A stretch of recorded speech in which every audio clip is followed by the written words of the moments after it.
আসসালামু আলাইকুম দর্শক, আমন্ত্রণ জানাচ্ছি চ্যানেল আই সংবাদে। পুরো সংবাদ জুড়ে আপনাদের সাথে আছি আমি মৃত্তিকা মোস্তফা। বিস্তারিত সংবাদের শুরুতেই জানিয়ে দিচ্ছি ফ্রেশ আটা ময়দা সুজি সংবাদ শিরোনামগুলো। শেখ হাসিনাকে দেশে ফিরিয়ে এনে বিচার করায় সরকারের লক্ষ্য, জানালেন প্রধান উপদেষ্টার প্রেস সচিব। আইসিটি মন্ত্রণালয় নিয়ে শ্বেতপত্র প্রকাশের সিদ্ধান্ত। জুলাই আগস্ট গণহত্যায় শেখ হাসিনা সহ ৪৬ জনের বিরুদ্ধে ২০ এপ্রিল তদন্ত প্রতিবেদন দাখিলের নির্দেশ, সাবেক মন্ত্রী প্রতিমন্ত্রী সহ ১৬ জনকে হাজির। তিস্তার পানির ন্যায্য হিস্সা করুণা নয়, বাংলাদেশের অধিকার, বললেন তারেক রহমান। পতিত সরকার ভারতের সেবা দাসে পরিণত হয়েছিল, মন্তব্য। খুলনা প্রকৌশল বিশ্ববিদ্যালয়ের শিক্ষার্থীদের ওপর হামলার ঘটনায় ঢাকা বিশ্ববিদ্যালয়ে বিক্ষোভ, বৈষম্য বিরোধী ছাত্র আন্দোলন ও ছাত্র দলের পাল্টাপাল্টি মিছিল। এবং আইসিসি চ্যাম্পিয়ন্স ট্রফির নবম আসরের পর্দা উঠছে আজ। উদ্বোধনী ম্যাচে করাচিতে স্বাগতিক পাকিস্তানের মুখোমুখি নিউজিল্যান্ড।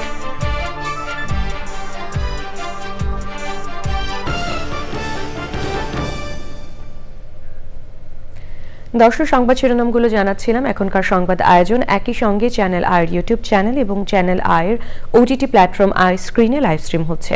যাচ্ছে বিস্তারিত সংবাদে। প্রধান উপদেষ্টার প্রেস সচিব জানিয়েছেন, শেখ হাসিনাকে বাংলাদেশে ফিরিয়ে এনে বিচার করাই সরকারের লক্ষ্য। এজন্য সর্বোচ্চ চেষ্টা চালিয়ে যাচ্ছে সরকার। তিনি আরও জানান, গত সরকারের দুর্নীতি খুঁজে বের করতে আইসিটি মন্ত্রণালয় নিয়ে শ্বেতপত্র প্রকাশের সিদ্ধান্ত নিয়েছে সরকার। মুস্তাফা মল্লিকের রিপোর্ট। রাজধানীর ফরেন সার্ভিস একাডেমিতে প্রধান উপদেষ্টার প্রেস উইংয়ের নিয়মিত সংবাদ সম্মেলন। সংবাদ সম্মেলনে প্রধান উপদেষ্টার প্রেস সচিব বলেন, বিগত সরকারের আমলে ডিজিটাল বাংলাদেশ গড়ার নামে আইসিটি মন্ত্রণালয়ের দুর্নীতি, অর্থ পাচার সহ নানা অপকর্মের অভিযোগ রয়েছে। তাই এই মন্ত্রণালয় নিয়ে শ্বেতপত্র প্রকাশের লক্ষ্যে দেশি বিদেশি বিশেষজ্ঞদের নিয়ে শিগগিরই কমিটি গঠন করা হবে বলে জানান প্রেস সচিব। এই বিষয়ে প্রফেসর ইউনূস চাচ্ছিলেন যে এটা একটা শ্বেতপত্র যাতে হয়, এটা ইন্টারিম গভর্নমেন্টের একটা ডিসিশন, যেটা একটা শ্বেতপত্র তৈরি করার আমরা প্ল্যান নিচ্ছি। ডিজিটালাইজেশন, ডিজিটাল বাংলাদেশের নামে যে ধরনের অনিয়ম এবং করাপশন হয়েছে, সেই করাপশনকে কিভাবে করেছে, কত টাকা এখান থেকে পাচার হয়েছে, কিভাবে সুনির্দিষ্ট করাপশনে কোন কোন জায়গায় বেশি বেশি মানে মানি পিলপার হয়েছে, সেই পুরো জিনিসগুলো দেখা এবং এর ফলে আমরা কতটা এফেক্টেড হয়েছি। পুরো একটা তারা এই কমিটি একটা পুরো একটা 2 মাসের মধ্যে তারা একটা হোয়াইট পেপার প্রেজেন্ট করবে। তিনি বলেন, শেখ হাসিনাকে দেশে ফিরিয়ে আনতে প্রচেষ্টা চালাচ্ছে সরকার। আমাদের মূল লক্ষ্য তাকে বাংলাদেশে এনে তাকে বিচার করা। এবং আপনারা জানেন, কিছুদিন আগে ইউনাইটেড নেশনসের যে হিউম্যান রাইটস অফিসের যে রিপোর্ট হয়েছে, তাতে স্পষ্ট কি ধরনের ক্রাইম উনি করেছেন। এখন যেটা হচ্ছে যে ইউএন রিপোর্টের পরে এবং কিছু কিছু হিউম্যান রাইটস গ্রুপের রিপোর্টের পরে প্রচুর প্রেশার তৈরি হচ্ছে। ইন্ডিয়াকে জানিয়েছি আমাদের প্রেশারটা অব্যাহত থাকবে এবং আমরা চাবো তাকে এনে সশরীরে হাজির করে তার ট্রায়ালটা হতে। শিগগিরই সংযুক্ত আরব আমিরাতে বাংলাদেশিদের জন্য ভিসা নিষেধাজ্ঞা উঠে যাবে, এমন সম্ভাবনার কথা সংবাদ সম্মেলনে জানানো হয়। Mustafa Mallik, Channel I, Dhaka. July August গণহত্যার মামলায় ক্ষমতাচ্যুত প্রধানমন্ত্রী শেখ হাসিনা সহ ৪৬ জনের বিরুদ্ধে তদন্ত প্রতিবেদন ২০ এপ্রিল দাখিল করার নির্দেশ দিয়েছেন আন্তর্জাতিক অপরাধ ট্রাইব্যুনাল। একই সাথে অপর আসামি সাবেক সংসদ সদস্য সোলাইমান সেলিমকে ২০ এপ্রিল হাজির করতে নির্দেশ দিয়েছেন আদালত। প্রসিকিউশন বলেছেন, আগামী মাসে পূর্ণাঙ্গ তদন্ত প্রতিবেদন পাবেন তারা। অসম্পূর্ণ প্রতিবেদন না দেওয়ার কথা স্মরণ করিয়ে দেন ট্রাইব্যুনাল। মাজহারুল হক মান্নার রিপোর্ট। জুলাই আগস্ট গণহত্যার মামলায় প্রথমে ডিবি কার্যালয় থেকে আন্তর্জাতিক অপরাধ ট্রাইব্যুনালে হাজির করা হয় শেখ হাসিনার সাবেক উপদেষ্টা সালমান এফ রহমানকে। পরে বিভিন্ন কারাগার থেকে সাবেক মন্ত্রী আনিসুল হক, আমির হোসেন আমু, কামরুল ইসলাম, ফারুক খান, আব্দুর রাজ্জাক, শাহজাহান খান, রাশেদ খান মেনন, হাসানুল হক ইনু, গোলাম দস্তগীর গাজী, সাবেক উপদেষ্টা ডক্টর তৌফিক এলাহি চৌধুরী, সাবেক প্রতিমন্ত্রী কামাল আহমেদ মজুমদার, জুনাইদ আহমেদ পলক, আপিল বিভাগের সাবেক বিচারপতি শামসুদ্দিন চৌধুরী মানিক, সাবেক স্বরাষ্ট্র সচিব জাহাঙ্গীর আলম এবং সবশেষ আনা হয় সাবেক মন্ত্রী দীপুমণিকে। আসামিদের বিরুদ্ধে তদন্ত প্রতিবেদন দাখিলের জন্য সময় চেয়ে আবেদন করেন প্রসিকিউশন। আমরা আশা করি যে আগামী মাসের মধ্যেই এই বিশেষ করে সাবেক প্রধানমন্ত্রী শেখ হাসিনার বিরুদ্ধে সেটা তদন্ত রিপোর্ট দাখিল করা সম্ভব হতে পারে বলে আমরা আশা করছি। এটা কোনো ফাইনাল টাইম লাইন নয়। আপনারা মনে রাখবেন যে তদন্ত কাজে যতটুকু লাগবে সেইটুকু সময় কিন্তু আমরা গ্রহণ করব, কারণ আমরা যদি বেশি তাড়াহুড়ো করি তাহলে এত কমপ্লেক্স একটা তদন্তের যদি কোনো ত্রুটি থাকে এবং সেই ত্রুটির ফাঁক দিয়ে আসামি বেরিয়ে যায় তাহলে জাতির কাছে কিন্তু আমরা দায়বদ্ধ থাকব। পরে শেখ হাসিনা ও ওবায়দুল কাদের সহ 46 জনের বিষয়ে আদেশ দেন বিচারপতি গোলাম মর্তুজা মজুমদারের নেতৃত্বে 3 সদস্যের প্যানেল। শেখ হাসিনার মামলায় আমরা তদন্ত কর্মকর্তার যে রিপোর্ট সেটা বরাত দিয়ে জানিয়েছি যে এই তদন্ত কাজ অলমোস্ট শেষের দিকে আছে। গণহত্যার জন্য যে সমস্ত নির্দেশাদি দিয়েছেন সেই সব নির্দেশাবলী যে তাদের টেলিফোনিক অর্ডারের মাধ্যমে যে গিয়েছে তাদের অজ্ঞাতে সেগুলো রেকর্ডেড হয়েছে, তো সেগুলো আমাদের হাতে আসছে। প্রসিকিউশন জানিয়েছেন ভবিষ্যতে আরো অনেককে বিচারের মুখোমুখি করা হবে। মাজহর হক মান্না, চ্যানেল আই, ঢাকা। বিএনপির ভারপ্রাপ্ত চেয়ারম্যান তারেক রহমান বলেছেন, তিস্তার পানি বণ্টন নিয়ে প্রতিবেশী দেশ অপ্রতিবেশী সুলভ আচরণ করছে। তিস্তার পানির ন্যায্য হিস্সা আদায় ও মহাপরিকল্পনা বাস্তবায়নের দাবিতে 48 ঘণ্টার কর্মসূচিতে ভার্চুয়ালি যুক্ত হয়ে তারেক রহমান আরও বলেন, ভারত পানি না দিলে তিস্তার পানি নিয়ে সমস্যা সমাধানে নিজেদেরকেই পথ খুঁজে নিতে হবে। বিস্তারিত মনির হোসেনের ভিডিও চিত্রে মইনুল হাসানের রিপোর্টে। বড়গুলো বাড়ি তো আমাদের তিস্তায়, এখানে নদীর উপরিয়াতে বাড়ি। মানুষের যে নদী ভাঙলে কি দুঃখ হয়, খুব কষ্ট হয়। উত্তরের জীবনরেখা তিস্তা, তিস্তার উপর নির্ভরশীল এই অঞ্চলের কোটি মানুষ, কিন্তু বর্তমান এই তিস্তা হাঁটুপানির জলধারায় সীমাবদ্ধ। এই যে আমার পিছনে দেখছেন বিস্তীর্ণ বালুচর, একসময় এখানে ছিল গভীর নদীর ধারা। কৃষকরা সেচের জন্য পানি সংগ্রহ করত, জেলেরা ধরত মাছ, আর নৌকা চলত ব্যস্ত গতিতে। কিন্তু তিস্তা নদীর পার এখন ধুধু বালুচরে। তিস্তার পানির ন্যায্য হিস্সা আদায় ও মহাপরিকল্পনা বাস্তবায়নের দাবিতে 48 ঘণ্টার কর্মসূচির দ্বিতীয় দিনে তিস্তা নদী রক্ষা আন্দোলনের উদ্যোগে বিশাল পদযাত্রা অনুষ্ঠিত হয়। জাগো বাহে তিস্তা বাঁচাও স্লোগানে হাজার হাজার মানুষ অংশ নেয় এই পদযাত্রা। উত্তরাঞ্চলের তিস্তা পাড়ের 5টি জেলায় 11টি পয়েন্টে তিস্তা পানির ন্যায্য হিস্সা ও মেগা প্রকল্প অবিলম্বে বাস্তবায়নের দাবিতে টানা 48 ঘণ্টার কর্মসূচিতে ভার্চুয়ালি যুক্ত হয়ে কথা বলেন বিএনপির ভারপ্রাপ্ত চেয়ারম্যান তারেক রহমান। প্রতিবেশী দেশ ভারত যদি পানির ন্যায্য হিস্সা না দেয় বা দিতে যদি দেরি করে, তিস্তা চুক্তি করতে অনীহা দেখায়, তাহলে দেশ এবং জনগণের স্বার্থে জনগণকে বাঁচাতে দেশীয় এবং আন্তর্জাতিকভাবে সকল সম্ভাব্য বিকল্পকে কাজে লাগাতে হবে। তারেক রহমান বলেন, বিএনপি ক্ষমতায় আসলে তিস্তার বিষয়টাকে অগ্রাধিকার ভিত্তিতে দেখবে। উত্তরাঞ্চলকে মরুকরণ থেকে বাঁচাতে তিস্তা মহাপরিকল্পনা বাস্তবায়নের কোনোই বিকল্প নেই। দায়িত্ব পেলে আগামী দিনে অবশ্যই আমরা অগ্রাধিকার ভিত্তিতে তিস্তা মহাপরিকল্পনা বাস্তবায়নের সব রকম উদ্যোগ আমরা ইনশাল্লাহ গ্রহণ করব। তিনি বলেন, প্রতিবেশী দেশ ভারতের সঙ্গে বাংলাদেশের অন্যায্য চুক্তিগুলো বাতিল করতে হবে। আন্তর্জাতিক মহলে তিস্তার সংকট তুলে ধরলে ভারত ন্যায্য হিস্সা দিতে বাধ্য হবে। তিস্তার মহাপরিকল্পনা পথ সুগম হবে। দাবি আদায় না হওয়া পর্যন্ত এই আন্দোলন চালিয়ে যাওয়ার ঘোষণা দিয়েছেন তিস্তাপাড়ের বাসিন্দারা। লালমনিরহাট তিস্তাপাড় থেকে মনুল হাসান, চ্যানেল আই। খুলনা প্রকৌশল ও প্রযুক্তি বিশ্ববিদ্যালয়ের শিক্ষার্থীদের ওপর হামলার ঘটনায় ঢাকা বিশ্ববিদ্যালয়ে বিক্ষোভ মিছিল করেছে বৈষম্য বিরোধী ছাত্র আন্দোলন ও জাতীয়তাবাদী ছাত্রদল।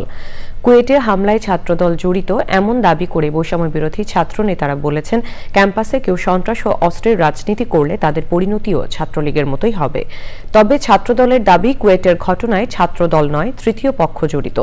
আক্তার হোসেনের রিপোর্ট। কুয়েটে ছাত্র রাজনীতি নিষিদ্ধের দাবি নিয়ে সংঘর্ষের জেরে রাতে ঢাকা বিশ্ববিদ্যালয়ে পাল্টাপাল্টি বিক্ষোভ মিছিল করেছে জাতীয়তাবাদী ছাত্রদল ও বৈষম্য বিরোধী ছাত্র আন্দোলন। বৈষম্য বিরোধী ছাত্র আন্দোলনের নেতারা বলেন, ক্যাম্পাসে যারা ছাত্রলীগের মতো ফ্যাসিবাদী আচরণ করবে, দেশের মাটিতে তাদেরও ঠাঁই হবে না। ইতিহাসে কিন্তু আপনাদের নাম ভালো করে লেখা থাকবে, সারা জীবন শিক্ষার্থীরা মনে রাখবে আপনারা একটি নতুন বাংলাদেশে, যেখানে শত শহীদের রক্তের বিনিময়ে অর্জিত নতুন বাংলাদেশে পুনরায় সন্ত্রাসবাদ কায়েম করেছেন।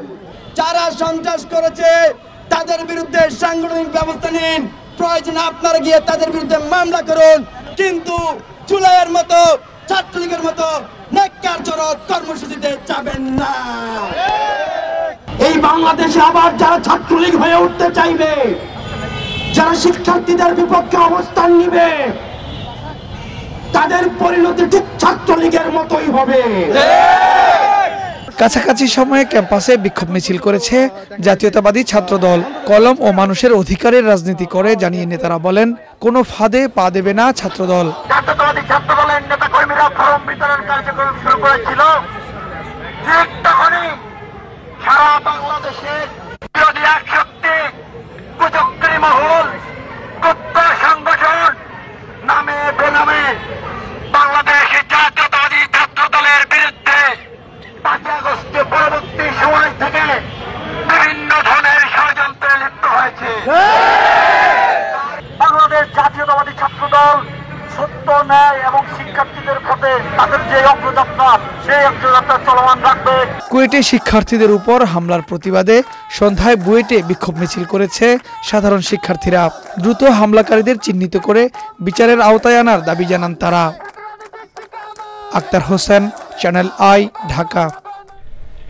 গণ অভ্যুত্থানের ছাত্র নেতাদের নেতৃত্বে নতুন রাজনৈতিক দলের আনুষ্ঠানিক আত্মপ্রকাশের আগে পদ পদবি নিয়ে ভুল বোঝাবুঝিকে ইতিবাচকভাবে দেখছেন সাধারণ শিক্ষার্থীরা। তবে তারা মনে করেন তরুণ ও সাধারণ মানুষের প্রত্যাশা পূরণে নতুন দলকে বৈষম্য দূর করার লক্ষ্যে সৃষ্টিশীল কর্মসূচি দিতে হবে। আর বিশ্লেষকরা বলছেন, দ্বিধা বিভক্তি থাকলে নতুন রাজনৈতিক দল পরিচালনা করা চ্যালেঞ্জিং হবে। মাসরুর শাকিলের রিপোর্ট। আদর্শিক মত পথের পার্থক্য ভুলে ফ্যাসিবাদের বিরুদ্ধে গণ অভ্যুত্থান সংগঠনে সফল নেতৃত্ব দেন ছাত্রনেতারা। এখন নতুন রাজনৈতিক দলের আনুষ্ঠানিক ঘোষণার দ্বারপ্রান্তে তারা। বৈষম্য বিরোধী ছাত্র আন্দোলনের কর্মীদের একাংশ ছাত্র সংগঠনের ঘোষণা দিয়েছে। তবে নিজেদের মধ্যে ভিন্নমত নতুন দল নিয়ে আগ্রহ ও আলোচনার জন্ম দিয়েছে। তারা যদি আমার মনে হয় রাষ্ট্র সংস্কারের বা ভবিষ্যতে আমাদের দেশের হাল ধরতে চায়, আমি মনে করি সেটাকে সবার স্বাগত জানানো উচিত। এবং সেই সাথে আমার মনে হয় যে সকল পলিটিক্যাল পার্টির উচিত কি তাদের সাথে একসাথে কাজ করা। ইকুইটি ক্রিয়েট, ইকুয়ালিটি, একটা সোসাইটিতে ইকুইটি থাকাটা ইম্পর্টেন্ট। সেই জিনিসটা যাতে তারা মেক শিওর করতে পারে। আমাদের লতে যে লুপহোলস গুলো ছিল, আমাদের কনস্টিটিউশনে যে লুপহোলস গুলো আছে, এগুলো নিয়ে কাজ করবে। নতুন দল গঠন করছে, এজন্য তাদেরকে স্বাগতম। কিন্তু এটাও উচিত যে তাদের একটা অপোজিশন পার্টিও at the same time form করা দরকার, যেন তাদের ক্ষমতাটা একটা চেকের মধ্যে থাকে। রাজনৈতিক বিশ্লেষকরা বলছেন, গণ অভ্যুত্থানের নেতৃত্বের কারণে ছাত্র নেতাদের নতুন দল করার সুযোগ তৈরি হয়েছে। বাংলাদেশে দ্বিদলীয় যে রাজনৈতিক আধিপত্যের বিষয়টা চলমান রয়েছে, এই প্যারাডাইমটা আমাদের দেশের জন্য খুব বেশি দিন আর কার্যকর থাকবে মনে হয় না। চলমান রাজনৈতিক সংস্কৃতির যে ত্রুটিগুলো, এইগুলোকে অ্যাড্রেস করে তারা যদি সামনে রাজনীতি করে, তাহলে তারা গ্রহণযোগ্যতা পেতে পারে বলে আমি মনে করি। তার মতে, আদর্শিক মত পার্থক্য ভুলে গণ আন্দোলন করা গেলেও ভিন্ন মত পথের ব্যক্তিদের মধ্যে ঐক্য ধরে রেখে দল চালানো চ্যালেঞ্জিং কাজ। দলটা কিভাবে গঠিত হবে এই বিষয়ে তাদের প্রস্তুতির মধ্যে একটা দুর্বলতা রয়ে গেছে। বিশেষ করে আমরা লক্ষ্য করছি যে দলের বিভিন্ন পর্যায়ে কে কোন পর্যায়ে নেতৃত্ব দিবে, এই বিষয়গুলো নিয়ে তারা এক ধরনের সিদ্ধান্তহীনতায় ভুগছেন। তারা প্রসিডিউরটা ঠিক করতে পারেন নাই। জাতীয় নির্বাচনে নতুন দল কেমন করবে সেটি তাদের লক্ষ্য উদ্দেশ্য ও জনগণের পক্ষে কর্মসূচি বাস্তবায়নের উপর নির্ভর করবে বলে মনে করেন বিশ্লেষকরা। বাংলাদেশের নতুন রাজনৈতিক দলের আত্মপ্রকাশ নতুন নয়। গণ অভ্যুত্থানের 6 মাসের মাথায় গণ অভ্যুত্থানের ছাত্র নেতৃত্ব সে পথেই হাঁটছে। বাংলাদেশে পুরনো বিভাজিত ও ক্ষুদ্র দলান্দ রাজনৈতিক ব্যবস্থা বাদ দিয়ে নতুন একটি জনকল্যাণের যে রাজনৈতিক বন্দোবস্ত, সেটি তৈরি করার ক্ষেত্রে নতুন এই রাজনৈতিক দল ভূমিকা রাখবে এমন প্রত্যাশা সবার। ঢাকা বিশ্ববিদ্যালয়ের টিএসসি থেকে মাসরুর শাকিল, চ্যানেল আই। এবারে ভাষার মাস ফেব্রুয়ারি।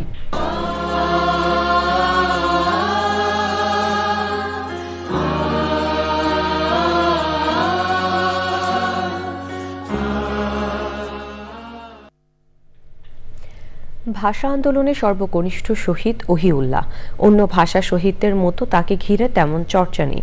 বিশেষজ্ঞদের আশঙ্কা এখনই স্মৃতি রক্ষা করতে না পারলে ওহিউল্লাহর বীরত্ব গাথা ইতিহাস থেকে হারিয়ে যাবে। মঈন হোসেনের ভিডিও চিত্রে রিয়াজ ইসলামের রিপোর্ট। 1952 সালের 22শে ফেব্রুয়ারি আগের দিন রাষ্ট্রভাষা আন্দোলনে ছাত্রদের উপর গুলি চালিয়ে হত্যার প্রতিবাদে ঢাকা শহর জুড়ে ওঠে প্রতিবাদের ঝড়। নবাবপুর হয়ে সদরঘাটের দিকে যাচ্ছিল একটি মিছিল। রাষ্ট্রভাষা বাংলা চাই স্লোগানে মুখর সেই মিছিলে যোগ দেন 8 বছরের ওহিউল্লাহ। মিছিলে পুলিশের গুলি বর্ষণে শহীদ হন তিনি। 1952 সালের 23শে ফেব্রুয়ারি দৈনিক আজাদের প্রকাশিত খবরে শহীদ ওহিউল্লাহর নাম পাওয়া যায়। পুরান ঢাকার সুরিটলায় প্রাথমিক বিদ্যালয়ে 3য় শ্রেণীতে পড়তেন তিনি। তার বাবা হাবিবুল্লাহ ছিলেন রাজমিস্ত্রি। ভাষা আন্দোলনে এই শহীদের নাম আলোচনায় না থাকায় তিনি হারিয়ে যাচ্ছেন। ওহিউল্লাহর কবরে চিহ্নও অবশিষ্ট নেই। শিশু যে ভাষাশনী হইতে পারে, ভাষার জন্য লড়তে পারে, আত্মদান করতে পারে, এটা কিন্তু একটা স্যাম্পল হিসেবে আমাদের জাতির অনেক বড় একটা উদাহরণ। এটাও আরেকটু খারাপ লাগে যে সবার নাম আসে, কিন্তু এই বালক ছেলেটা যে মিছিলে মারা গেল তার নামটা কিন্তু আসে না। বিশেষজ্ঞরা বলছেন পাঠ্যবইয়ের অন্তর্ভুক্তির মাধ্যমে নতুন প্রজন্মের কাছে তার অবদান পৌঁছে দিতে হবে। বাংলা কিংবা সমাজবিজ্ঞান বইয়ে ওহিউল্লাহর জীবনী, তার শহীদ হওয়া সম্পর্কে একটি যদি প্রবন্ধ থাকে তাহলে কিন্তু আমাদের লক্ষ লক্ষ শিক্ষার্থী জানতে পারবে যে ভাষা আন্দোলনে একজন কিশোর শহীদ হয়েছিলেন। শীর্ষকের সামনে একটি মুরাল থাকলে তার যদি নিচে 5-7 বাক্যের মধ্যে তার সম্পর্কে জ্ঞাপন করা হয়, তাহলে যে শিশুরা ওখানে আসবে তারা পড়বে, তাহলে তারা জানবে ওহিউল্লাহর অবদান সবার মাঝে তুলে ধরতে সংশ্লিষ্টদের সচেষ্ট হওয়ার আহ্বান জানান বিশেষজ্ঞরা। রিয়াজ ইসলাম, চ্যানেল আই, ঢাকা। ময়মনসিংহের গফরগাঁওয়ে ভাষা শহীদ আব্দুল জব্বার গ্রন্থাগার ও স্মৃতি জাদুঘর 15 বছরেও পূর্ণতা পায়নি। সেখানে যাওয়ার রাস্তারও বেহাল অবস্থা। বছরের একদিন ছাড়া অন্য সময় থাকে না দর্শনার্থী। কর্তৃপক্ষ জানিয়েছে দর্শনার্থী বাড়াতে পরিকল্পনা নেওয়া হয়েছে। ময়মনসিংহ থেকে শেখ মহিউদ্দিন আহমেদের পাঠানো তথ্য ও নাজিম উদ্দিন সাইদের ভিডিও চিত্রে নাফিস ইফতেখারের রিপোর্ট। ভাষা শহীদের স্মৃতি রক্ষায় 2008 সালে ময়মনসিংহের গফরগাঁওয়ের পাঁচুয়া গ্রামে নির্মাণ করা হয় ভাষা শহীদ আব্দুল জব্বার গ্রন্থাগার ও স্মৃতি জাদুঘর। গ্রন্থাগারে 4130টি বই রয়েছে। তবে জাদুঘরটিতে নেই শহীদ আব্দুল জব্বারের ব্যবহার করা কোনো জিনিসপত্র, নেই সে সময়ের পত্রিকা। দর্শনার্থী না থাকায় ফাঁকা পড়ে থাকে গ্রন্থাগার। ফেব্রুয়ারিতে দূর দূরান্ত থেকে কিছু দর্শনার্থী গেলেও বছরের অন্য সময় কেউ যান না। 21শে ফেব্রুয়ারির সময় এখানে রাস্তা বলছে যে পাঁচুয়ার মধ্যে রাস্তাঘাট উন্নয়ন করবে, কিন্তু এই কোনো করে নাই। সরকারের কাছে যেন আমরা একটা চাই যে এই দেশটা উন্নত হোক। জব্বারের ব্যবহৃত কোনো জিনিসপত্র আমাদের নাই, বিধায় আমরা তাদেরকে দেখাতে পারি। ভাষা শহীদ আব্দুল জব্বারের স্মৃতি ধরে রাখতে শিক্ষা প্রতিষ্ঠান নির্মাণের দাবি জানান শহীদ পরিবারের সদস্যরা। আমরা এখানে চাই শহীদ জব্বারের নামে এটি কলেজ হোক, কারিগরি শিক্ষার একটা ব্যবস্থা হোক। জেলা পরিষদ জানিয়েছে ভাষা শহীদ আব্দুল জব্বার গ্রন্থাগার ও স্মৃতি জাদুঘরটির সংস্কার চলছে। এজন্য মহাপরিকল্পনা নেওয়া হয়েছে। আজকের থেকেই আমাদের রিনোভেশনের কাজ শুরু হয়েছে এবং আশা করি 2-3 দিনের মধ্যে আমাদের কাজ শেষ হয়ে যাবে। আমাদের এখান থেকে কাজগুলি করে দিয়েছে এবং পরিকল্পনা নেওয়া হয়েছে। নতুন প্রজন্মের কাছে শহীদদের আত্মত্যাগ ও তাদের জীবনী তুলে ধরা এবং স্মৃতি রক্ষায় কার্যকর উদ্যোগ নেওয়ার দাবি ময়মনসিংহবাসীর। নাফিস ইফতেখার, চ্যানেল আই। এবার আইসিসি চ্যাম্পিয়ন্স ট্রফি।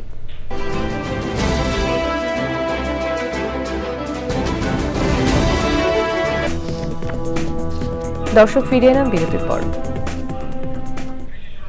এবং প্রথমেই কৃষি সংবাদ।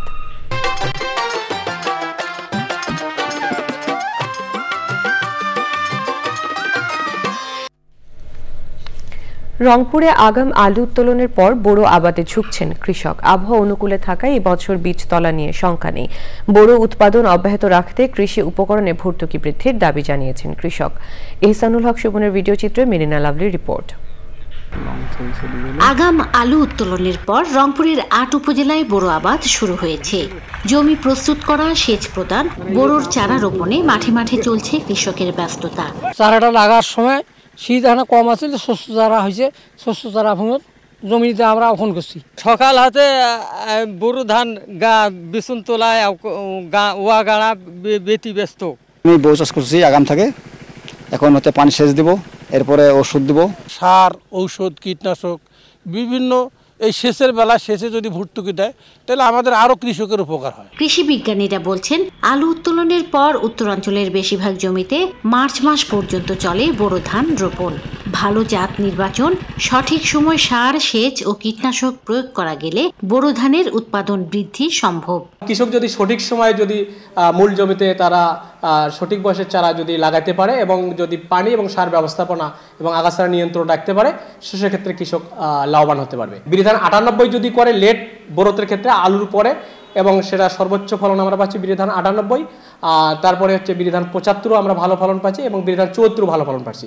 রংপুর কৃষি সম্প্রসারণ অধিদপ্তরের তথ্য মতে রংপুর জেলায় এবছর 1,32,746 হেক্টর জমিতে বোরো আবাদের লক্ষ্যমাত্রা ধরা হয়েছে।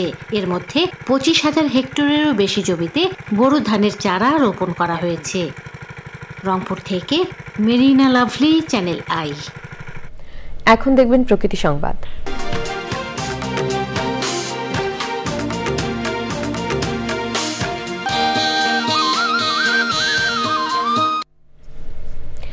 ফরিদপুরের আদমপুর এলাকায় পৌরসভার বর্জ্যের ভাগাড়ে 2 সপ্তাহেরও বেশি সময় ধরে আগুন জ্বলছে। বর্জ্য পোড়ানোর উৎপন্ন বিষাক্ত গ্যাস ও কালো ধোঁয়ায় অতিষ্ঠ 3 গ্রামের হাজারো বাসিন্দা। বিরূপ প্রভাব পড়ছে প্রাণ প্রকৃতিতেও। এতে মারাত্মক পরিবেশ বিপর্যয়ের আশঙ্কায় পরিবেশবাদীরা। তবে দূষণ বন্ধে পৌর কর্তৃপক্ষের সাথে আলোচনা করে প্রয়োজনীয় উদ্যোগ নেওয়ার আশ্বাস দিয়েছে পরিবেশ অধিদপ্তর। ফরিদপুর প্রতিনিধি শাহাদাত হোসেন তিতুর তথ্য ও ভিডিও চিত্রে আফরোজা হাসি রিপোর্ট। শহরের অদূরে আদমপুরের 5 একর জায়গা জুড়ে পৌরসভার বর্জ্যের ভাগাড়ে রাখা হয়েছে বাসাবাড়ি ও বাণিজ্যিক এলাকা থেকে সংগৃহীত বিপুল পরিমাণ বর্জ্য। রাত নামতেই এসব বর্জ্যে আগুন দেয় পৌরসভা কর্মীরা। আগুনের লেলিহান শিখায় ছড়িয়ে পড়ে কালো ধোঁয়া। পলিথিন, প্লাস্টিক সহ ক্ষতিকর বর্জ্য পোড়ানোয় চোখ জ্বালাপোড়া সহ শ্বাসকষ্টে ভুগছেন আইজউদ্দিন মাতব্বরের ডাঙ্গি, পরাণ বিশ্বাসের ডাঙ্গি ও মোস্তফার ডাঙ্গি গ্রামের শিশু ও বৃদ্ধ সহ হাজারো মানুষ। শ্বাস নিতে কষ্ট হয়, চোখ পুড়ে, খাইতে ভাত খেতে পারি না গন্ধে। দিনের সেরাইতে বেশি গন্ধ, রাত্রে আগুন দেয়, খুব একটা অসুবিধা। খাওয়া দাওয়া তো ঘুমান যায় না, গন্ধতে সব মনে করেন যে ক্ষতি হয়ে যেতেছে আমাদের। আমার এলাকার লোকজন অনেক অসুস্থ হয়ে গেছে, অলরেডি 2 জনকে হাসপাতালে ভর্তিও করছে।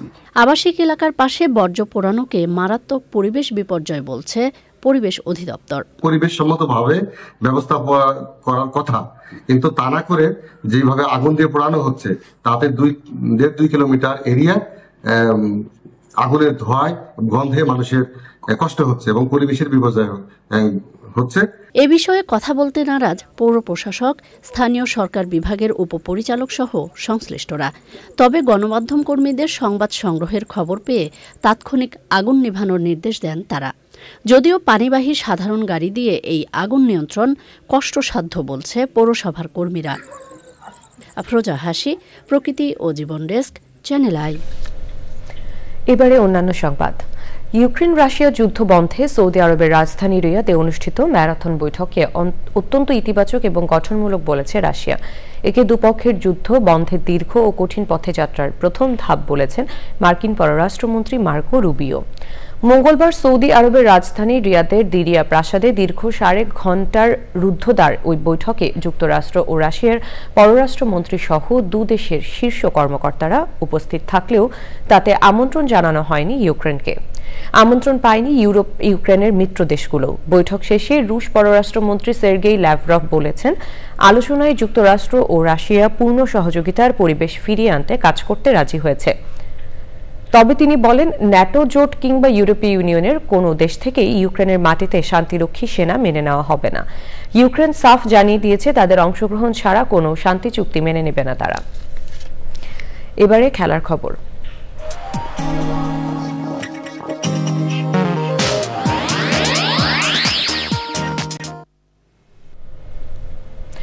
মেয়েদের 10টি ক্লাবের অংশগ্রহণে আজ থেকে শুরু হচ্ছে Dhaka premier division cricket league 2024-25। এর একদিন আগে ক্যাপ্টেনদের নিয়ে বিসিবির আনুষ্ঠানিক ট্রফি উন্মোচনে উৎসব মুখর দেখা গেল দেশের তারকা নারী ক্রিকেটারদের। ঐতিহ্যবাহী ঢাকা আবাহনী মোহামেডানের সঙ্গে এবার শিরোপার রেসে টেক্কা দিতে চান নিগার সুলতানা জ্যোতির শেলটেক ক্রিকেট একাডেমি। বিস্তারিত আদিল আহমেদ শানের রিপোর্টে। ঘোষণা দিয়েও মেয়েদের বিপিএল আয়োজন করতে পারেনি বিসিবি, তবে দেরিতে হলেও 19 ফেব্রুয়ারি থেকে মাঠে গড়াচ্ছে মেয়েদের প্রিমিয়ার ডিভিশন ক্রিকেট লিগ। এর একদিন আগে ট্রফি উন্মোচনের আনুষ্ঠানিকতায় ঐতিহ্যবাহী ঢাকা বাহিনী, মোহামেডান, বিকেএসপির মতো জায়ান্টরা, সাথে রয়েছে 2 সার্ভিসেস ক্লাব, আনসার ভিডিপি ও বাংলাদেশ পুলিশ। এছাড়াও গুলশান ইয়ুথ ক্লাব, কলাবাগান কেসি, খেলাঘর সমাজ কল্যাণ সমিতি ও মিরপুর বয়েজ ক্রিকেট ক্লাবের অধীনে থাকা বিগ বাজেটের শেলটেক ক্রিকেট একাডেমি। জাতীয় দলের 4 সদস্যকে নিয়ে দল সাজানো নিগার সুলতানা জ্যোতির শেলটেক আসরের অন্যতম ফেভারিট। যে সব ফ্যাসিলিটিসগুলো আসলে নর্মালি অন্য প্লেয়ারগুলো পায় না বা অন্য টিমগুলো পায় না, সেগুলো আমরা পাইছি এবার নতুন টিম হিসেবে। ন্যাশনাল টিমের যে 3 জন আমরা আছি এবং প্লাস হচ্ছে আমাদের বলবো যে যারা অন্য প্লেয়ারগুলো আছে ওরা অনেক বেশি স্ট্রং।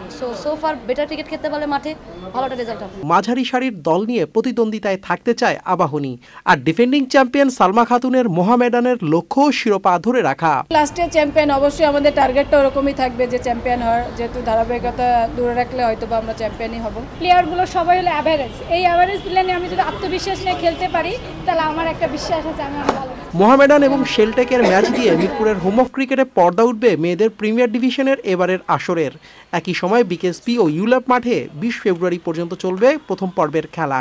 একই সময়ে বিকেএসপি ও ইউল্যাব মাঠে 20 ফেব্রুয়ারি পর্যন্ত চলবে প্রথম পর্বের খেলা। আদিল আহমেদ শান, চ্যানেল আই, ঢাকা। সবশেষে ফ্রেশ আটা, ময়দা, সুজি সংবাদ শিরোনামগুলো জানিয়ে দিচ্ছি আরও একবার। শেখ হাসিনাকে দেশে ফিরিয়ে এনে বিচার করায় সরকারের লক্ষ্য, জানালেন প্রধান উপদেষ্টার প্রেস সচিব। আইসিটি মন্ত্রণালয় নিয়ে শ্বেতপত্র প্রকাশের সিদ্ধান্ত। জুলাই আগস্ট গণহত্যায় শেখ হাসিনা সহ 46 জনের বিরুদ্ধে 20 এপ্রিল তদন্ত প্রতিবেদন দাখিলের নির্দেশ। সাবেক মন্ত্রী, প্রতিমন্ত্রী সহ 16 জনকে হাজির। তিস্তার পানির ন্যায্য হিস্সা করুণা নয়, বাংলাদেশের অধিকার, বললেন তারেক রহমান। পতিত সরকার ভারতের সেবা দাসে পরিণত হয়েছিল, মন্তব্য। খুলনা প্রকৌশল বিশ্ববিদ্যালয়ের শিক্ষার্থীদের উপর হামলার ঘটনায় ঢাকা বিশ্ববিদ্যালয়ে বিক্ষোভ, বৈষম্য বিরোধী ছাত্র আন্দোলন ও ছাত্র দলের পাল্টাপাল্টি মিছিল। এবং আইসিসি চ্যাম্পিয়ন্স ট্রফির 9ম আসরে পর্দা উঠছে আজ। উদ্বোধনী ম্যাচে করাচিতে স্বাগতিক পাকিস্তানের মুখোমুখি নিউজিল্যান্ড।